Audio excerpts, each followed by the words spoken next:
Hello students.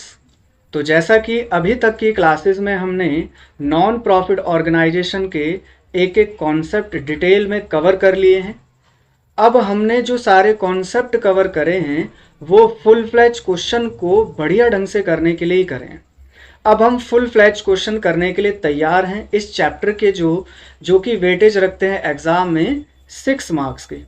मैंने आपको ये बात पहले भी बताई थी कि इसमें से एक क्वेश्चन आएगा फुल फ्लैज क्वेश्चन 6 मार्क का, और एक क्वेश्चन आएगा हमारा 3 से 4 नंबर का सब्सक्रिप्शन में से, स्टॉक ऑफ गुड्स कंज्यूमेबल में से, या फिर फंड बेस्ड अकाउंटिंग में से। अब हमने इस चैप्टर के ओवरऑल कॉन्सेप्ट कवर कर लिए हैं, तो अब हम फुल फ्लैज क्वेश्चन को करने के लिए तैयार हो चुके हैं। तो क्वेश्चंस की प्रैक्टिस करने के लिए मैंने जो यहाँ पर क्वेश्चंस उठाए हैं वो जो हमारी बुक है टीएस ग्रेवाल, उसी में से मैं क्वेश्चंस कराऊंगा।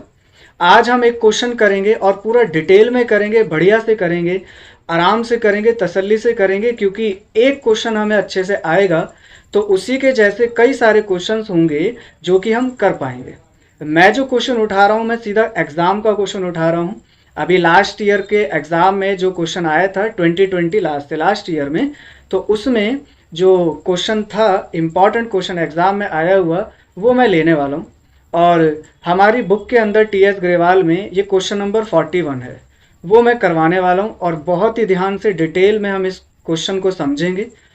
अब क्वेश्चन करने से पहले मैं आपसे दो इम्पॉर्टेंट बात पहले डिस्कस करना चाहता हूँ। देखिए ये है लॉन्ग क्वेश्चंस, और लॉन्ग क्वेश्चन करने से पहले हमारे माइंड में दो इम्पॉर्टेंट पॉइंट होने चाहिए जो मैंने खुद एक्सपीरियंस से गेन करे हैं, वो मैं आपके सामने शेयर करता हूँ। देखिए जैसा कि आपको स्क्रीन पे दिखाई दे रहा है, पहला पॉइंट मैंने यहाँ पे लिखा हुआ है all concepts must be 100% crystal clear. क्या मतलब? जितने भी कॉन्सेप्ट हमने अभी तक सीखे हैं और जितने भी सारे कॉन्सेप्ट इस चैप्टर के हैं वो सारे 100% क्रिस्टल क्लियर होने चाहिए, क्योंकि अब फुल फ्लैज क्वेश्चन करने जा रहे हैं तो सारा मटेरियल हमने पिछले क्लासेस में कवर कर लिया है। वो मटेरियल हमारा कैसा होना चाहिए? नहीं होना चाहिए 100% क्रिस्टल क्लियर, बिल्कुल होना चाहिए। और अगर हमें उसमें दिक्कत है तो पहले हमें उस दिक्कत को सॉल्व कर लेना चाहिए, उसी के बाद फुल फ्लैज क्वेश्चन की प्रैक्टिस करनी चाहिए, क्योंकि अब वो मटेरियल जो हमारा तैयार हो गया है वो इन क्वेश्चनों में लगने वाला है। ठीक है, तो पहला बड़ा important point, all concept must be 100% crystal clear. Second देखिए इंपॉर्टेंट पॉइंट मैंने यहाँ पे लिखा है all accounts prepare together so that error and omission chances will be reduce. ये बहुत ही इंपॉर्टेंट पॉइंट है, इसको ध्यान से समझिएगा। देखिए मैं आपको इस पॉइंट को समझाने के लिए क्लास 11th पर आता हूँ, उससे हम इसको अच्छा रिलेट कर पाएंगे। देखिए जब हम क्लास 11th में सोल प्रोप्राइटरशिप का फाइनल अकाउंट बनाया करते थे, ट्रेडिंग अकाउंट बनाते थे, प्रॉफिट एंड लॉस अकाउंट बनाते थे और बैलेंस शीट बनाते थे, तो हम में से बहुत सारे स्टूडेंट एक एक अलग अलग अकाउंट बनाते थे।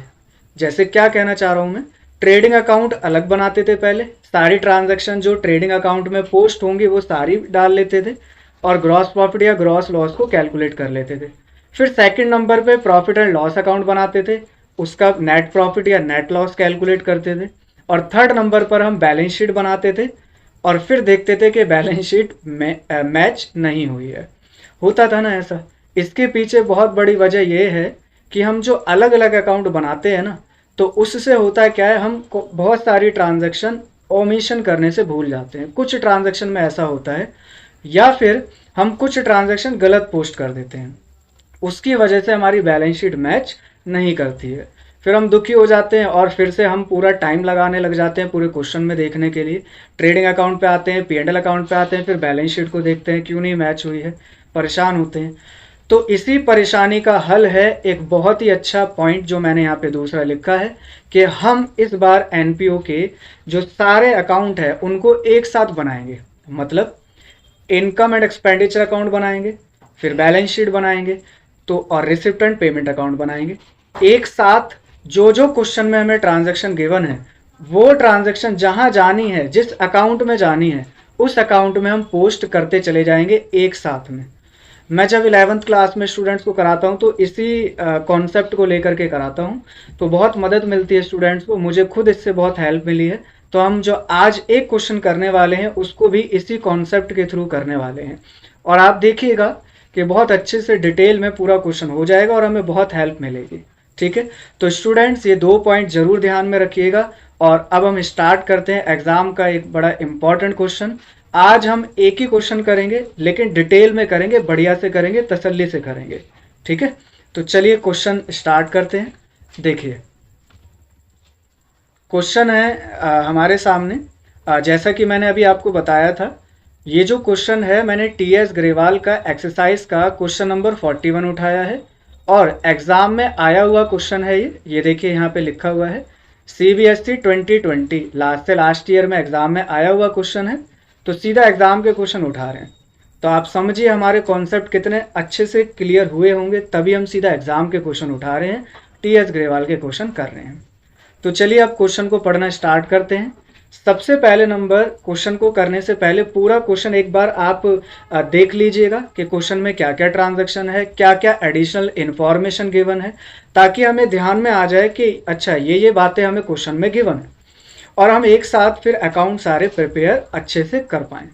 चलिए फिर क्वेश्चन एक बार हम पढ़ लेते हैं। देखिए क्या लिखा हुआ है, from the given receipts and payment account and additional information of Friends Club for the year ended 31st March 2019। तो हमारा करंट ईयर क्या है, 2018 से 2019। इस साल का हमें receipt and payment account given है क्वेश्चन में, और एडिशनल इंफॉर्मेशन भी हमें क्वेश्चन में दे रखी है। फ्रेंड्स क्लब ये यहाँ पर एनपीओ है। हमें बनाना क्या है, income and expenditure account for the year ending 31st मार्च 2019। इस साल का इनकम एंड एक्सपेंडिचर अकाउंट हमें बना करके देना है फ्रेंड्स क्लब वालों को, तो बिल्कुल बनाएंगे हम। लेकिन इनकम एंड एक्सपेंडिचर अकाउंट के साथ हम थोड़ा सा सेवा का काम भी करेंगे, और सेवा में हमें क्या करना है, सेवा में थोड़ा एक्स्ट्रा काम हमें करना है, हम बैलेंस शीट को भी बनाएंगे। क्वेश्चन नहीं कह रहा है, लेकिन हम बनाएंगे। करंट ईयर की बैलेंस शीट बनाएंगे और देखेंगे कि हमारी करंट ईयर की बैलेंस शीट मैच कर रही है पूरी या नहीं कर रही है। और मैं ऐसा क्यों कर रहा हूँ, आप भी करिएगा। जब भी आप इनकम एंड एक्सपेंडिचर एक्सरसाइज के क्वेश्चन उठाएंगे तो उसमें जर्नली बोला नहीं है कि बैलेंस शीट बनानी है, जो इनकम एंड एक्सपेंडिचर के क्वेश्चन है। आगे आप क्वेश्चन पे आओगे तो उसमें बोला हुआ है कि इनकम एंड एक्सपेंडिचर अकाउंट बनाना है विद बैलेंस शीट, वहाँ तो बनानी है। लेकिन कुछ क्वेश्चन उससे पहले ऐसे दे रखे हमें 7-8 क्वेश्चन, जिसमें केवल इनकम एंड एक्सपेंडिचर अकाउंट बनाने के लिए ही कहा गया है। तो हमने इनकम एंड एक्सपेंडिचर अकाउंट भी बनाना है और बैलेंस शीट भी बनानी है। हमारी यहीं से प्रैक्टिस होनी चाहिए बैलेंस शीट की भी स्टूडेंट्स, ताकि हम आगे आने वाले क्वेश्चन को बड़े अच्छे से हैंडल कर सके। ठीक है, तो हम यहाँ पर ये सेवा का काम भी करेंगे। चलिए अब देखते हैं रिसिप्ट एंड पेमेंट अकाउंट में क्या क्या गिवन है। देखिए रिसिप्ट साइड में गिवन है टू बैलेंस बीडी। ये क्या होता है, ये होता है हमारा कैश इन हैंड। हमने पढ़ा था रिसिप्ट एंड पेमेंट अकाउंट को डिटेल में कि जो ओपनिंग ये जो बैलेंस दिया होता है ये क्या होता है, opening balance of cash account. तो ये ओपनिंग कैश बैलेंस है, ठीक है, 50,400। डोनेशन गिवन है, हमें पता है इसका नेचर क्या है। अगर यहाँ डोनेशन में कुछ नहीं लिखा हुआ है तो आप क्या बोलेंगे, ये जनरल डोनेशन है या स्पेसिफिक डोनेशन है। आप कहेंगे ये जनरल डोनेशन है, जब तक हमें क्वेश्चन ना बता दे कि ये स्पेसिफिक डोनेशन है, डोनेशन फॉर बिल्डिंग है, डोनेशन फॉर मैच फंड है या किस चीज के लिए है। जब तक हमें क्वेश्चन स्पेसिफिकली ना बता दे तब तक हम उसको स्पेसिफिक डोनेशन नहीं लेके चलेंगे। क्या लेके चलेंगे, जनरल डोनेशन। Very good. तो ये हमारी रेवेन्यू नेचर की इनकम है, इसको हम इनकम साइड में रिकॉर्ड कर देंगे। Sale of old sports material है 2,000 रुपये। अच्छा, इसमें कई स्टूडेंट्स को डाउट आता है कि ओल्ड स्पोर्ट्स मटेरियल है तो असेट है, तो इसका मतलब इसको बेचने से जो हमें इनकम मिलेगी वो हमारी कैपिटल इनकम है। नहीं, गलत है ऐसा सोचना। ओल्ड स्पोर्ट्स मटेरियल हमारा यानी एनपीओ का क्या है, स्टॉक है, और स्टॉक को बेचने से जो इनकम होती है वो हमारी कैसी इनकम होती है, रेवेन्यू नेचर की। और रेवेन्यू नेचर की इनकम सारी कहाँ रिकॉर्ड होती है, इनकम साइड में। तो ध्यान रखिएगा, ये रेवेन्यू नेचर क्यों, आपके मन में क्वेश्चन आ रहा होगा। भाई ओल्ड स्पोर्ट्स मटेरियल है, पुराना मटेरियल है जो यूज हो चुका है और इसको बेचा गया है, तो ऐसा जनरली हर साल होता रहता है। पुराना स्टॉक हो जाता है, बेच देता है एनपीओ, कुछ कमा लेता है, फिर नया खरीद लेता है, फिर पुराना बेच देता है, फिर कुछ कमा लेता है, ऐसा चलता रहता है। तो 2,000 रुपये की जो है ये हमारी क्या है, इनकम है, रेवेन्यू नेचर की। इनकम साइड रिकॉर्ड कर देंगे। ठीक है, चलिए आगे बढ़ते हैं।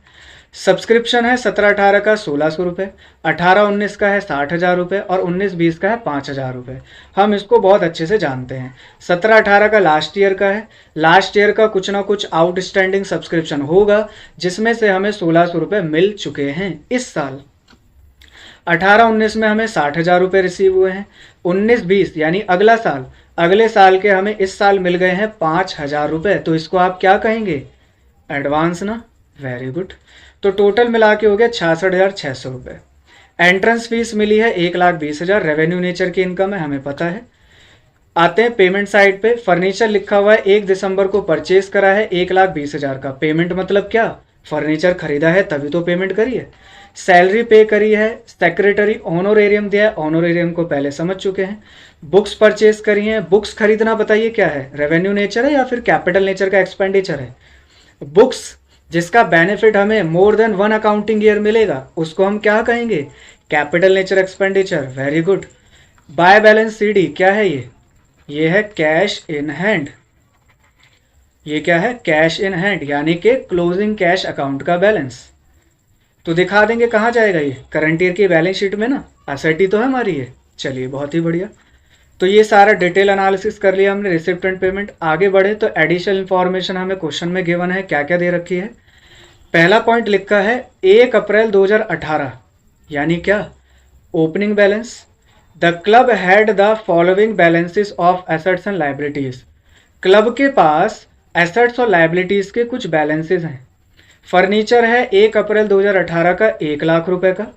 सब्सक्रिप्शन इन अरियर है 2,000 रुपये, यानी कि आउटस्टैंडिंग सब्सक्रिप्शन है। ओपनिंग है ये, यानी outstanding subscription at the beginning हो गई ना ये। आउटस्टैंडिंग सैलरी है ₹6,000। लास्ट ईयर का बैलेंस है, खर्चा है 6,000 रुपये का। ठीक है ना। चलिए यहाँ तक की बात समझ में आ गई। अच्छा, इसमें एक बात मैं आपको बोलूँ, ध्यान से समझिएगा। ये जो एसेट्स और लायबिलिटीज गिवन है 1 अप्रैल 2018 की, जो लास्ट ईयर के बैलेंसेस है, क्या ये हमारे करंट ईयर में आकर के ख़त्म हो गए? क्या ये फर्नीचर जो 1,00,000 रुपए का ये गायब हो गया? मैं ऐसा क्यों बोल रहा हूँ? मैं इसलिए बोल रहा हूँ क्योंकि हम करंट ईयर में फर्नीचर को बैलेंस शीट में रिकॉर्ड ही नहीं करते। बताइए, गलत बात है ना? क्यों? क्योंकि फर्नीचर जो हमारा लास्ट ईयर में 1,00,000 रुपए का है वो हमारा सोल्ड थोड़ी हुआ है। क्या क्वेश्चन हमें ऐसा बता रहा है कहीं भी कि फर्नीचर ये जो 1,00,000 का लास्ट ईयर का वो बिक गया? अगर बता रहा होता तभी तो कहते हम। तो जो लास्ट ईयर की एसेट्स हैं वो हमारी करंट ईयर में भी तो रहेंगी। इसलिए स्टूडेंट्स यहाँ इंपॉर्टेंट पॉइंट ये बनता है कि जो फर्नीचर है या कोई भी लायबिलिटी है जो लास्ट ईयर की, जब तक पे आउट नहीं हुई है तब तक हम करंट ईयर की बैलेंस शीट में भी रिकॉर्ड करेंगे। क्लियर हो रही बात? ये इंपॉर्टेंट पॉइंट है, आप ध्यान रखिएगा। और लॉजिक बिल्कुल बनता है, सिंपल सी बात है। जो लास्ट ईयर के हमारे बैलेंसेस हैं अगर अभी तक उनको सेटल नहीं करा है तो वो करंट ईयर की बैलेंस शीट में भी रिकॉर्ड होने चाहिए। सिंपल सी बात है। आगे बढ़े। सेकेंड एडिशनल फॉर्मेशन क्या है? क्लब में 75 मेंबर्स है जो कि हर कोई सालाना 1,000 रुपये सब्सक्रिप्शन पे करता है। इस बात को हम बड़े अच्छे से जानते हैं। इस साल की इनकम हमारी बनती है टोटल 75,000 रुपये। जब 75 मेंबर है और हर एक मेंबर 1,000 रुपये देगा तो 75,000 रुपये की करंट ईयर की इनकम बनती कि नहीं बनती? बिल्कुल बनती है। चलिए इसको भी हम एडजस्ट लगा लेंगे, क्या होगा इसका। थर्ड पॉइंट में लिखा है charge depreciation on 10% per annum. Furniture के ऊपर 10% का डेप्रिसिएशन चार्ज कर लेंगे। हमें आंसर गिवन है यहाँ पे, सरप्लस दिया हुआ है 1,29,000 रुपीज़ का। देखेंगे पूरा इनकम एक्सपेंडिचर अकाउंट बनाते हैं पहले और चेक करेंगे हमारा आंसर क्या आता है। और सेवा का काम आप जानते ही हो, क्या करेंगे सेवा में? बैलेंस शीट प्रिपेयर करेंगे। अब स्टूडेंट्स, इनकम एंड एक्सपेंडिचर और बैलेंस शीट बनाने से पहले मैं आपको एक और इम्पॉर्टेंट पॉइंट बताता हूँ। अभी तक हमने बैलेंस शीट बनाना सीखा नहीं है। हम इसी क्वेश्चन में डायरेक्ट बैलेंस शीट बनाना सीख रहे हैं। अब तक की क्लासेस में मैंने आपको बैलेंस शीट का एक भी पॉइंट नहीं बताया है। तो बैलेंस शीट का क्यों नहीं बताया? क्योंकि जैसे हम क्लास 11th में बैलेंस शीट बनाया करते थे सोल प्रोप्राइटर के लिए, वैसे ही एनपीयू के लिए भी बैलेंस शीट बनेगी। कुछ अलग नहीं है, बस यहाँ पे ट्रांजैक्शन ही तो अलग है, अकाउंटिंग टर्म्स ही तो अलग हैं। तो बस उनको पोस्ट कर देंगे। हम जानते हैं क्या एसेट होती है और क्या लायबिलिटी होती है, बारीकी से समझते हैं ना इनको। तो बस उसी के अकॉर्डिंग हम उसको पोस्ट कर देंगे बैलेंस शीट में। ठीक है ना। अब एक इम्पॉर्टेंट पॉइंट ये है कि जब हम करंट ईयर की बैलेंस शीट बनाएंगे ना स्टूडेंट्स, तो ध्यान से सुनिएगा, मैं यहाँ पे लिख के बता रहा हूँ, ध्यान से सुनिएगा। हमें क्वेश्चन में कैपिटल नहीं गिवन है। मैंने ये क्यों बोला? क्योंकि जब हम क्लास 11th में बैलेंस शीट बनाया करते थे तो क्वेश्चन में हमें पता होती थी ना कि कैपिटल कितनी है। और जब हम बैलेंस शीट बनाते थे तो लायबिलिटी साइड में क्या लिखते थे? लायबिलिटी साइड में कैपिटल लिखा करते थे। और अगर नेट प्रॉफिट होता था तो उसमें जोड़ देते थे ना, और अगर नेट लॉस होता था तो उसमें से माइनस कर देते थे ना, ऐसा करते थे। तो कैपिटल हमें गिवन होती थी तभी तो कर पाते थे। लेकिन इस क्वेश्चन में एनपीओ के कैपिटल तो गिवन ही नहीं है। और यहाँ पे कैपिटल को क्या नाम दिया जाता है?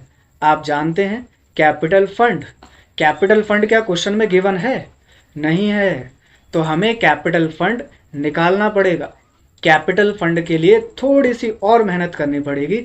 और कैपिटल फंड कैसे निकलेगा? कैसे निकलेगा कैपिटल फंड? लास्ट ईयर की बैलेंस शीट से। लास्ट ईयर के जो बैलेंसेस गिवन है ना स्टूडेंट्स, एसेट गिवन है, लायबिलिटीज गिवन है, तो हम उन सबको लास्ट ईयर की बैलेंस शीट में डाल देंगे और कैपिटल को निकाल लेंगे। ऐसे कैसे? तो मैं लॉजिक आपको बताता हूँ, ध्यान से सुनिएगा पहले, फिर उसके बाद क्वेश्चन तो हो जाएगा। क्वेश्चन करने में कोई बहुत बड़ी बात नहीं है, समझना जरूरी है। पहले नंबर देखिएगा, जो मैंने अभी आपको बात करी, हम क्लास 11th में अकाउंटिंग इक्वेशन पढ़ के आए हैं। क्या पढ़ा हमने अकाउंटिंग इक्वेशन में? कि जो टोटल एसेट होती है वो होती है कैपिटल प्लस लायबिलिटी के बराबर होती है ना। जितनी कैपिटल है बिजनेस में और जितनी टोटल लायबिलिटी है उतनी ही टोटल एसेट होती हैं। Accounting equation. अगर मैं आपसे बोलूं कि क्वेश्चन में हमें एसेट गिवन है और लायबिलिटी गिवन है, तो क्या हम कैपिटल नहीं निकाल सकते? बिल्कुल फाइंड आउट कर सकते हैं। कैसे? आप कहेंगे कि टोटल एसेट में से टोटल लायबिलिटी को माइनस कर दीजिए, तो क्या निकल के आ जाएगी? कैपिटल निकल के आ जाएगी। बड़ा सिंपल सा फॉर्मूला है अकाउंट्स का। तो इसी तरह से हम यहाँ पर भी क्या करेंगे? बैलेंस शीट बनाएंगे और एसेट का टोटल लगाएंगे और लायबिलिटी का टोटल लगाएंगे, उन दोनों को माइनस कर देंगे और जो बैलेंसिंग फिगर निकल के आएगी वो किसकी निकल के आएगी? कैपिटल फंड की। किसकी निकल के आएगी? कैपिटल फंड की निकल के आ जाएगी। तो हमने यहाँ पर बात क्या समझी है? हमने बात ये समझी है कि हमें लास्ट ईयर की बैलेंस शीट को बनाना पड़ेगा। लास्ट ईयर के जितने बैलेंसेस है सारे दिखा देंगे और हम कैपिटल फंड को आसानी से फाइंड आउट कर लेंगे। कैसे करेंगे मैं अभी करके दिखाऊंगा। कॉन्सेप्ट तो समझ में आ गया ना? चलिए, बहुत ही बढ़िया। अब इसको यहाँ से पहले हटा लेते हैं और एक एक करके हम एक साथ में सभी अकाउंट्स को बनाना स्टार्ट करते हैं। पहले नंबर क्या बनाएंगे? पहले नंबर हम क्या बनाएंगे? पहले नंबर हम क्या रिसिप्ट एंड पेमेंट अकाउंट बनाएंगे। रिसिप्ट एंड पेमेंट अकाउंट तो हमें क्वेश्चन में गिवन ही है, तो हम पहले नंबर क्या बनाने वाले हैं? Income and expenditure account. फिर सेकंड नंबर पे हम बना लेंगे करंट ईयर की बैलेंस शीट और लास्टली हम बनाएंगे वर्किंग नोट के अंदर में लास्ट ईयर की बैलेंस शीट। चलिए तो शुरू करते हैं बनाना। देखिए, मैं यहाँ पर अलग अलग शीट का इस्तेमाल करूँगा, तो एक साथ बनाएंगे क्योंकि इसी वजह से। देखिए, मैं नेक्स्ट शीट पर यहाँ पे बना रहा हूँ अपना प्यारा सा इनकम एंड एक्सपेंडिचर अकाउंट का format. Income and expenditure account for the year ended 31 मार्च 2021 नहीं, 2021 नहीं, हमारा करंट ईयर क्या है? 2019 है। इसके अकॉर्डिंग हम बना रहे हैं। चलिए जी, तो मेरे साथ में आप भी फॉर्मेट बनाइए और एक एक करके हम फिर पोस्टिंग करेंगे। यहाँ पर क्या आएगा? Income amount rupees, amount rupees, और यहाँ आ जाएगा हमारा एक्सपेंडिचर। एक्सपेंडिचर डेबिट साइड में क्यों? एज पर the rules of debit and credit. Nominal account, debit all expenses and losses and credit all income and gains. इसके बाद हम बना लेते हैं करंट ईयर की बैलेंस शीट, जो कि हम एक्स्ट्रा वर्क कर रहे हैं। इस क्वेश्चन में पूछा नहीं है लेकिन हम फिर भी कर रहे हैं ताकि हमारी अच्छी प्रैक्टिस हो जाए स्टार्टिंग से। तो बना लेते हैं balance sheet. Balance sheet as on 31 March 2019, current year क्या है 2019। चलिए जी, यहाँ पर हम बैलेंस शीट का फॉर्मेट भी बना लेते हैं, सुंदर सा format. Amount rupees, assets amount rupees, और यहाँ पर लाइबिलिटीज।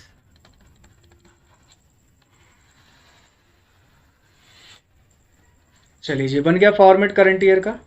और अभी आपको एक बात बताई थी कि हम जब बैलेंस शीट बनाएंगे करंट ईयर की तो हमें क्या भी बनाना पड़ेगा, वर्किंग नोट नंबर 1 में लास्ट ईयर की balance sheet, working note number 1 में लास्ट ईयर की बैलेंस शीट बनाएंगे। Balance sheet as on 31 March 2018, last year क्या है 2018 है ना, इसको भी बना देते हैं। और ये छोटी बनेगी क्योंकि लास्ट ईयर के जितने भी बैलेंसेज हैं वही यहाँ पे जाने वाले हैं, और तो कुछ जाएगा नहीं इनके अलावा, यहाँ पर यही जाने वाला है सारा, ठीक है ना। चलिए, तो इतना डाल देते हैं पहले हम, एसेट्स अमाउंट रुपीस, और यहाँ पे लाइबिलिटीज।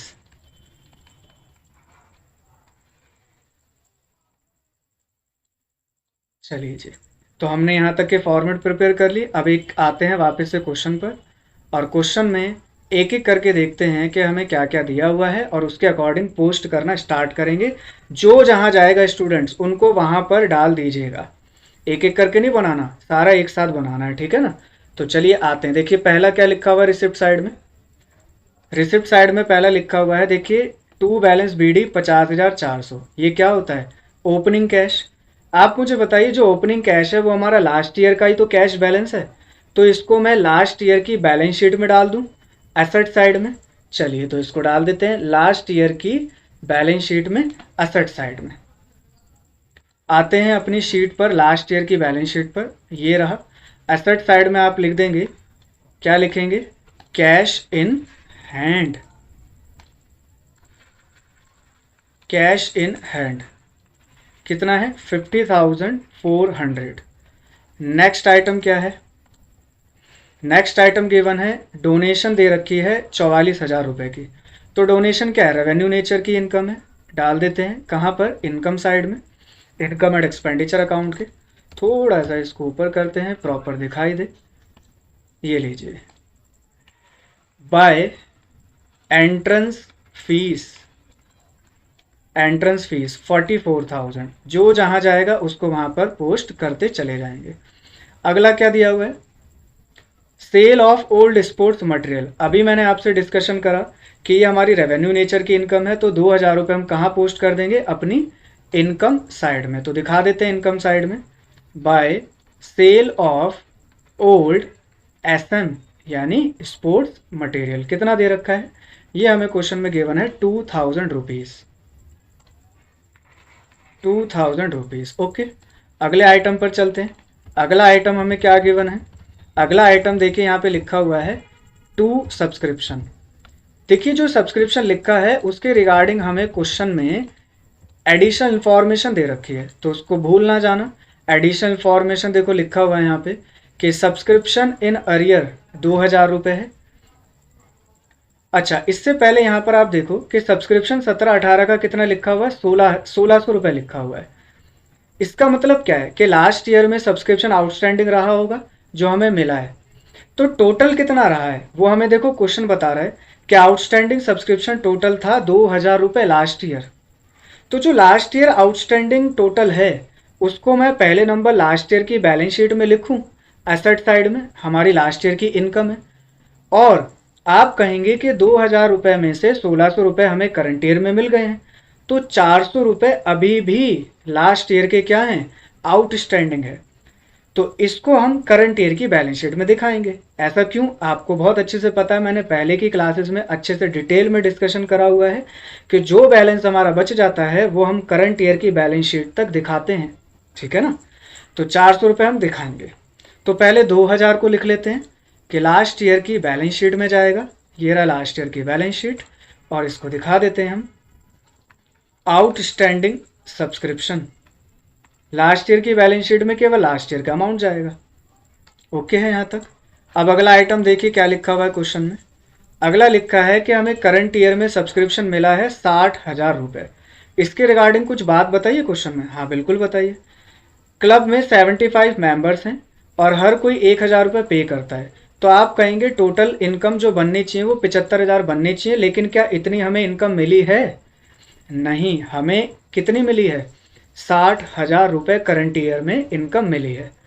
तो आप कहेंगे कि 15,000 रुपये की जो इनकम है वो करंट ईयर की आउटस्टैंडिंग हो गई।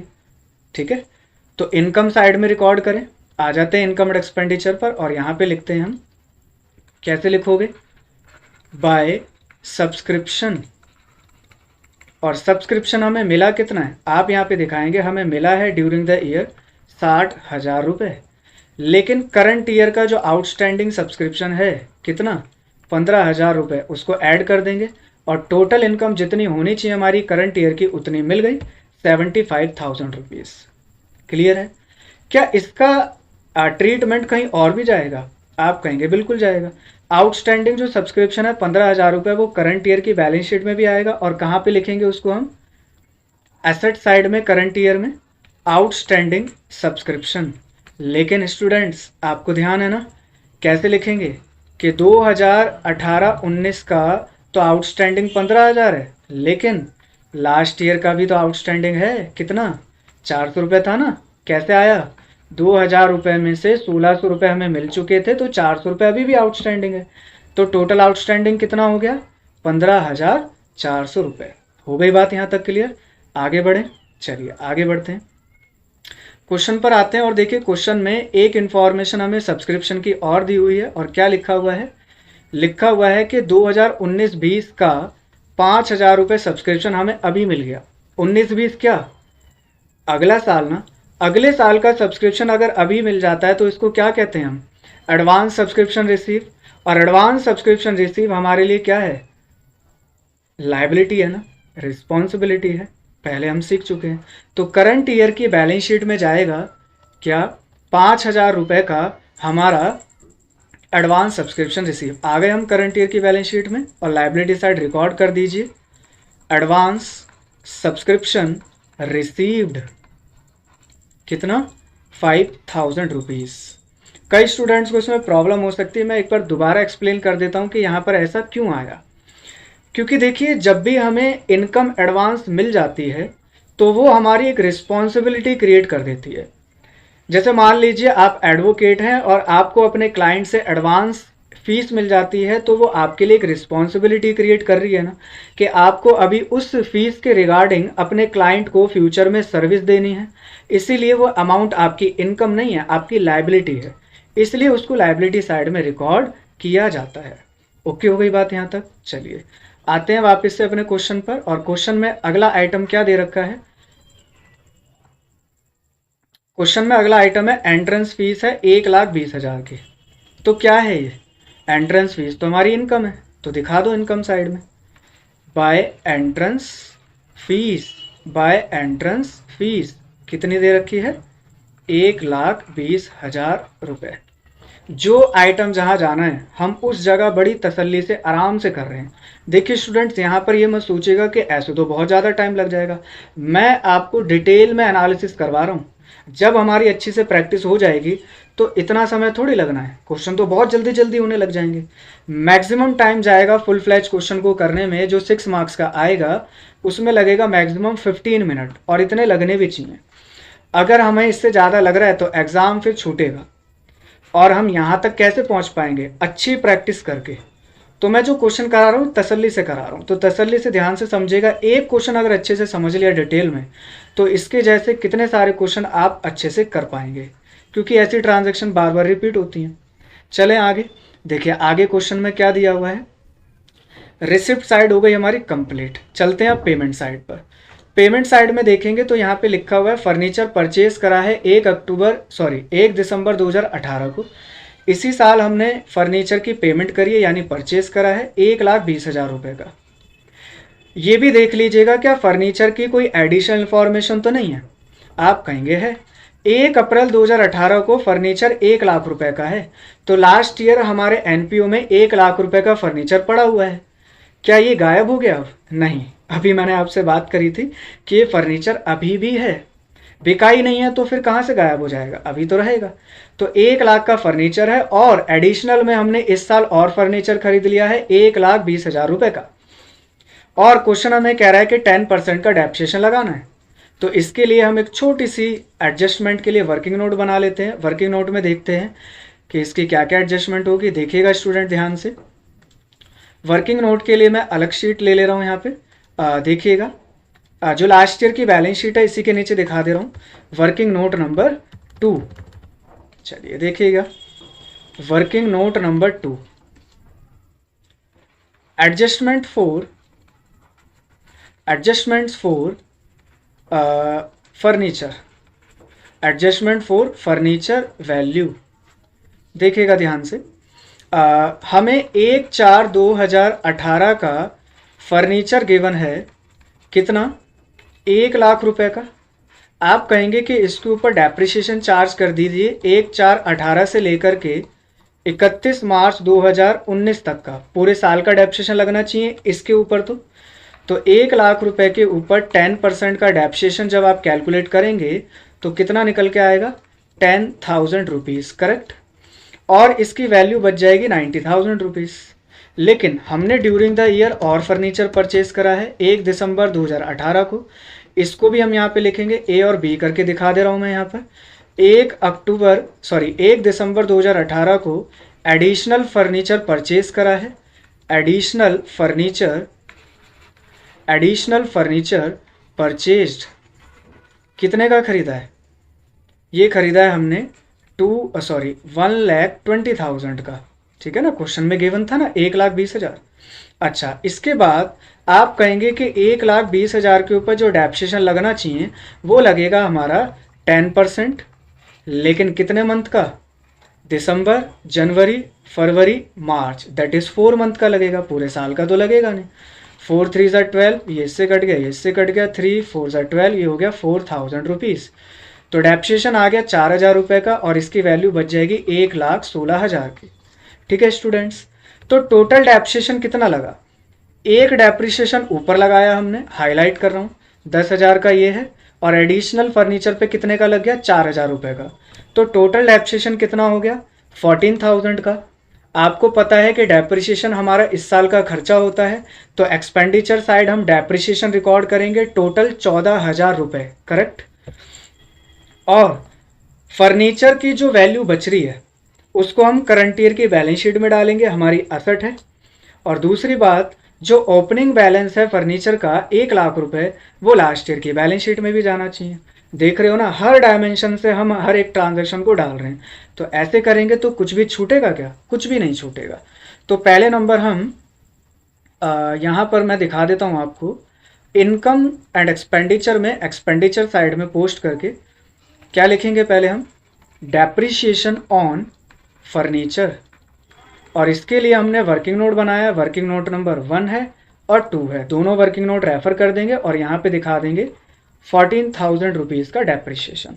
ओके हो गई यहाँ तक बात। और करंट ईयर की बैलेंस शीट में क्या दिखाएंगे? करंट ईयर की बैलेंस शीट में लिखेंगे फर्नीचर। ध्यान से देखिएगा, टोटल फर्नीचर कितना है? 1 लाख का पुराना है और 1,20,000 का नया खरीदा है, तो टोटल कितना हो गया? 2,20,000 हो गया। और इसके ऊपर डेप्रिसिएशन लगाया हमने ड्यूरिंग द ईयर, डेप्रिसिएशन कितना लगा? टोटल लगा है 14,000 का। तो कितनी वैल्यू बच गई अब इसकी? 2,06,000 रुपये। ओके है। लास्ट ईयर की बैलेंस शीट में जो लास्ट ईयर का फर्नीचर है उसको भी रिकॉर्ड करेंगे। यस, इसको भी रिकॉर्ड कर देते हैं। आते हैं ऊपर और यहाँ पे रिकॉर्ड कर देते हैं। फर्नीचर कितना? केवल 1 लाख रुपए। भाई लास्ट ईयर तो 1 लाख ही था ना, तो लास्ट ईयर की बैलेंस शीट में एसेट साइड में 1 लाख ही जाएगा। ओके हो गई यहाँ तक, तो कुछ नहीं छूटेगा इस तरीके से करेंगे तो। अब आगे देखते हैं क्वेश्चन में और क्या गिवन है। अच्छा, आगे क्वेश्चन में देखिए अगला पेमेंट लिखा हुआ है यहाँ पर, सैलरी। सैलरी कितनी दे रखी है? 1 लाख रुपए। एक्सपेंडिचर है, सीधा एक्सपेंडिचर में रिकॉर्ड कर दें। लेकिन रुकिएगा, एडिशनल इंफॉर्मेशन में 6,000 रुपये की आउटस्टैंडिंग सैलरी है। और ध्यान रखिएगा यहाँ पर हम गलती कर देते हैं। क्या गलती करते हैं, यहाँ देखते नहीं है बैलेंस जो है ओपनिंग है, तो ये आउटस्टैंडिंग सैलरी कौन सी होगी, outstanding salary at the beginning. और आउटस्टैंडिंग एट द बिगिनिंग को क्या करते हैं हम, प्लस या माइनस, माइनस। वेरी गुड, तो इसको माइनस कर देंगे हम। तो चलिए लिखते हैं एक्सपेंडिचर साइड में। अच्छा यहाँ पे 2 लिखेंगे, मैं 2 लिखना यहाँ पे भूल गया। टू सैलरी, टू सैलरी कितना गिवन है हमें क्वेश्चन में, सैलरी क्वेश्चन में गिवन है 1 लाख रुपए, तो यहाँ पे लिख देंगे 1 लाख रुपीज। और साथ ही साथ इसमें माइनस हो जाएगा आउटस्टैंडिंग सैलरी जो कि है लास्ट ईयर की, ठीक है ना, ये लास्ट ईयर की है 6,000 रुपये, इसलिए इसको माइनस कर रहे हैं। तो यहाँ आ जाएगा 94,000। ओके स्टूडेंट, तो लास्ट ईयर का जो आउटस्टैंडिंग सैलरी, क्या ये कहीं और भी जाएगा, यस आप कहेंगे लास्ट ईयर की बैलेंस शीट में भी रिकॉर्ड करो, बहुत बढ़िया। तो लास्ट ईयर की बैलेंस शीट में कहाँ जाएगा बताइए, सैलरी हमारी पेमेंट है, तो पेमेंट जो है हमारा खर्चा है ना, तो ये आउटस्टैंडिंग खर्चा है, तो कहाँ रिकॉर्ड करोगे, लाइबिलिटी साइड ना, ये लाइबिलिटी है हमारी। तो यहाँ लिख लेते हैं हम आउटस्टैंडिंग सैलरी कितना, 6,000 रुपये। चलिए नेक्स्ट आइटम पर चलते हैं क्वेश्चन के। क्वेश्चन में अगला आइटम क्या दे रखा है, सेक्रेटरी ऑनोरेरियम 4,000 रुपये। क्या है ये, रेवेन्यू नेचर का खर्चा है, रिकॉर्ड कर देते हैं एक्सपेंडिचर साइड में। टू सेक्रेटरीज ऑनोरेरियम पूरा लिख लीजिएगा। कितना गिवन है ऑनोरेरियम, क्वेश्चन में गिवन है 4,000 रुपीज़, 4,000 रुपीज़। चलिए यहाँ तक कंप्लीट, आगे बढ़ते हैं। देखिए आगे क्या गिवन है क्वेश्चन में, सेक्रेटरी ऑनोरेरियम के बाद बुक्स लिखी हुई हैं। बुक्स पर ध्यान दीजिएगा, क्या एडिशनल इंफॉर्मेशन तो नहीं है, तो एडिशनल इंफॉर्मेशन बुक के ऊपर कुछ नहीं है। तो बुक्स क्या है हमारी, कैपिटल नेचर का खर्चा है, तो इसको रिकॉर्ड कर दें करंट ईयर की बैलेंस शीट में। इसी साल खरीदी है तो इसीलिए करंट ईयर की बैलेंस शीट में जाएगी, लास्ट ईयर की बैलेंस शीट में ये नहीं जाएगा, ये लास्ट ईयर का बैलेंस नहीं है। तो लिख देते हैं हम बुक्स कितने की है, 44,000 रुपये की है। इसके ऊपर कोई डेप्रिसिएशन है नहीं है, अदरवाइज क्वेश्चन हमें बता देता कि कितना डेप्रिसिएशन है। अगला देखिए क्या लिखा हुआ है, बाय बैलेंस सीडी लिखा हुआ है 15,000 रुपये। ये क्या होता है, कैश इन हैंड होता है, और ये क्लोजिंग कैश अकाउंट का बैलेंस है। तो करंट ईयर की बैलेंस शीट में रिकॉर्ड करेंगे एसेट साइड में। वेरी गुड, चलिए इसको करंट ईयर की बैलेंस शीट में रिकॉर्ड कर देते हैं। देखिएगा cash in hand, cash in hand तो कितना गिवन था हमें कैश इन हैंड, 15,000 रुपीज़। लिख देते हैं 15,000 रुपीज़। तो हो गया स्टूडेंट्स यहाँ तक क्लियर। अब जब हमने रिसिप्ट एंड पेमेंट अकाउंट को पूरा कंप्लीट कर लिया है, तो इसके बाद हमें क्या देखना है, एक बार एडिशनल इन्फॉर्मेशन पर आएंगे और देखेंगे कोई एडिशनल इन्फॉर्मेशन में पॉइंट रह तो नहीं गया जो हमें कहीं पर लिखना चाहिए। तो चलिए चेक कर लेते हैं। देखिए ओपनिंग बैलेंस का 1 लाख रुपए मैंने दिखा दिया कंप्लीट। सब्सक्रिप्शन आउटस्टैंडिंग जो 2,000 का था वो मैंने दिखा दिया है, 400 रह गया था वो मैंने दिखा दिया है। आउटस्टैंडिंग सैलरी 6,000 रुपये दिखा दिया है कंप्लीट। 75 मेंबर का जो था वो हमने रिकॉर्ड कर दिया है। आउटस्टैंडिंग जो था 15,000 वो रिकॉर्ड कर दिया है। डेप्रिसिएशन जो लगाना था वो हमने लगा दिया है। तो इसका मतलब अब पूरा क्वेश्चन ऑटोमेटिक कंप्लीट, सारा का सारा जितनी भी ट्रांजैक्शन थी सारी डाल दी। तो अब हमें क्या करना है, बैलेंसिंग करनी है और देखते हैं कि अपना आंसर जो क्वेश्चन में गिवन है 1,29,000 का सरप्लस वो आया कि नहीं आया। तो चलिए चेक करते हैं। एक बार मैं यहाँ पे सारा आपको दिखा देता हूँ अलग अलग शीट पे हमने कैसे बनाया है। देखिए ये लास्ट ईयर की बैलेंस शीट है, ठीक है। सबसे पहले नंबर स्टूडेंट्स हमें क्या करना है, लास्ट ईयर की बैलेंस शीट पर आना है और उसका टोटल करना है। कैपिटल फंड को हम सबसे पहले निकालेंगे लास्ट ईयर की बैलेंस शीट से। चलिए निकालते हैं। देखिए टोटल लगाते हैं।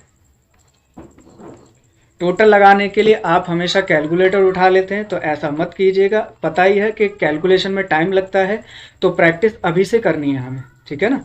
मैं कैलकुलेटर पे करता हूँ भाई, जल्दी कराने के लिए तो मुझे करना पड़ेगा। तो 2,000 रुपये और यहाँ पे आएगा 1 लाख रुपीज़, तो टोटल आ जाएगा 1,52,400, 1,52,400। ₹6,000 माइनस करूं तो मेरा कैपिटल फंड निकल के आ जाएगा। भाई टोटल असेट में से हम लाइबिलिटीज माइनस करेंगे तो कैपिटल ही तो निकल के आएगी, अभी मैंने डिस्कस करा था आपसे। तो बैलेंसिंग फिगर क्या आ गई? 1,45,400। ओके हो गई बात ये। अब इस कैपिटल फंड को हम पहले रिकॉर्ड करेंगे। कहाँ रिकॉर्ड करेंगे इसको हम? करंट ईयर की बैलेंस शीट में लाइबिलिटी साइड, वहीं तो लिखते हैं कैपिटल को। तो चलिए रिकॉर्ड कर देते हैं। 1,45,400 यहाँ लिखेंगे कैपिटल फंड, और 1,45,400 को आप पहले बाहर लिखेंगे, और इनकेस सरप्लस होगा तो ऐड कर देंगे और डेफिसिट होगा तो माइनस कर देंगे। अभी पता नहीं है, अभी पहले हम निकाल लेते हैं और उसके बाद यहाँ पे रिकॉर्ड करते हैं। अब हमारा दूसरा स्टेप होगा इनकम एंड एक्सपेंडिचर अकाउंट को टोटल लगाना। इनकम का टोटल लगाओ, एक्सपेंडिचर का टोटल लगाओ और देखिए कि टोटल आता क्या है। इनकेस अगर हमारी इनकेस हमारी इनकम साइड ज़्यादा है तो हमें क्या होगा? सरप्लस होगा, और इनकेस हमारा एक्सपेंडिचर ज़्यादा है तो हमें डेफिसिट होगा। चलिए जी, तो लगाते हैं पहले इसका टोटल। एक सेकंड।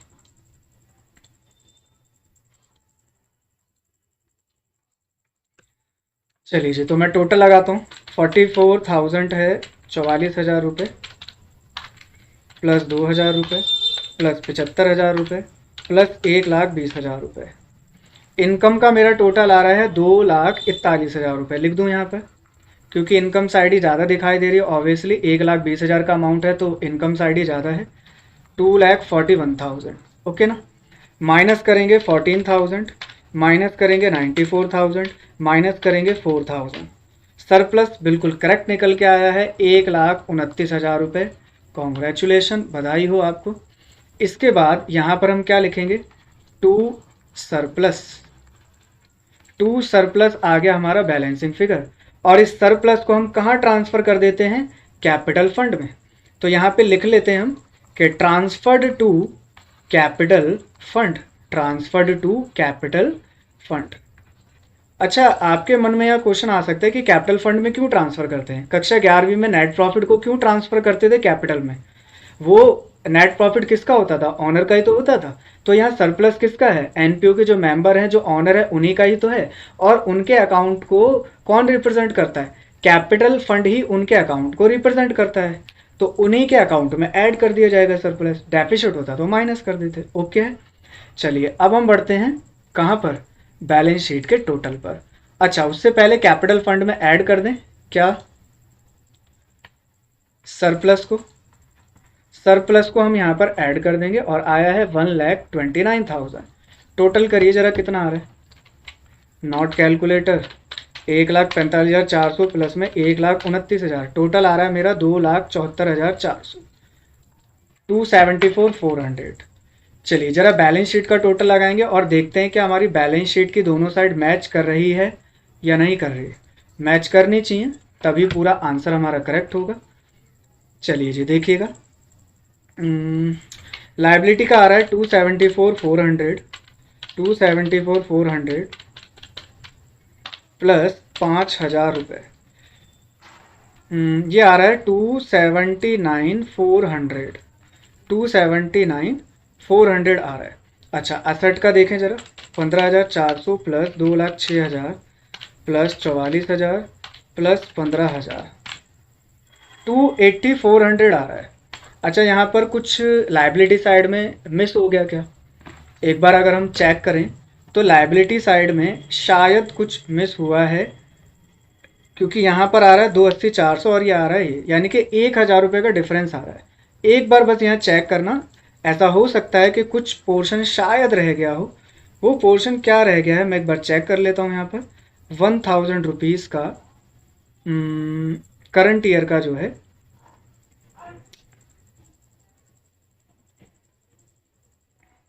करंट ईयर का देखें तो ये सारा हमने डाल दिया है। 1,29,000 ही आ रहा है हमारा आंसर। ये तो बिल्कुल करेक्ट है। एक बार यहाँ पे चेक करें तो 1,000 का बैलेंस, कुछ पॉइंट शायद यहाँ पे मिस हुआ है। एक सेकंड बस।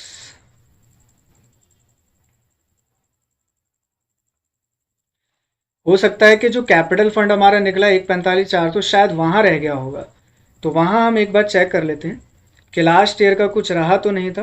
देखो 2,000 ये था, कैश इन हैंड लिख दिया हमने। फर्नीचर 1,00,000 रुपए का था, वो हमने लिख दिया। आउटस्टैंडिंग सैलरी जो है वो है कितनी, 6,000 रुपये की लास्ट ईयर की है, वो हमने दिखा दी है। एक बार मैं टोटल कर लेता हूँ, शायद वहाँ पे कोई दिक्कत ना हो।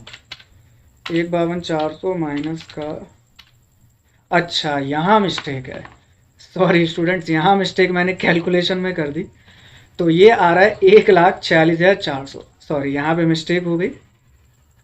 आपने ये पहले देख लिया होगा, कोई बात नहीं है। 1,46,400 आ रहा है, सॉरी। तो 1,46,400 को यहाँ पे लिख लेते हैं पहले हम सही करके, और यही 1,000 का डिफरेंस आ रहा था, और कोई दिक्कत नहीं है, परफेक्ट है। 1,46,400, कोई बात नहीं, हो जाता है थोड़ा जल्दबाजी में, तो कोई ऐसी घबराने वाली बात नहीं है। तो चलिए इसको लिख देते हैं यहाँ पर हम। कितना आ जाएगा टोटल अभी हमारा, 146,400 प्लस 1,29,000, यह आ जाएगा 2,75,400, हो गया। तो यहाँ आ गया हमारा 2,80,400, 2,80,400, और इसका भी मैंने टोटल लगाया था अभी अभी, तो आ रहा था 2,80,400, ठीक है। तो देखिए बैलेंस शीट जो हमने एक्स्ट्रा काम करा है, अभी से हमने प्रैक्टिस करी है, तो बैलेंस शीट भी निकल के आ गई है। जितने भी क्वेश्चंस हो ना स्टूडेंट्स, आप उनको ध्यान रखना, उनके साथ में बैलेंस शीट भी करनी है, ठीक है।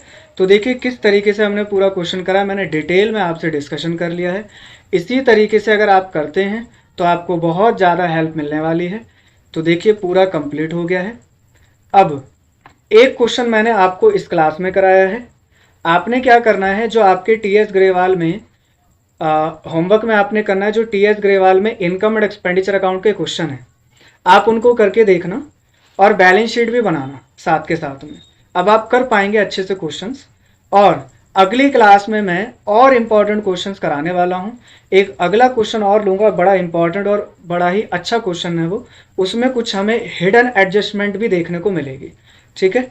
तो आज के लिए हम इतना रखते हैं स्टूडेंट्स, अगले क्वेश्चंस आगे के हम नेक्स्ट क्लास में करेंगे। और हाँ, स्वस्थ रहें, व्यस्त रहें और मस्त रहें।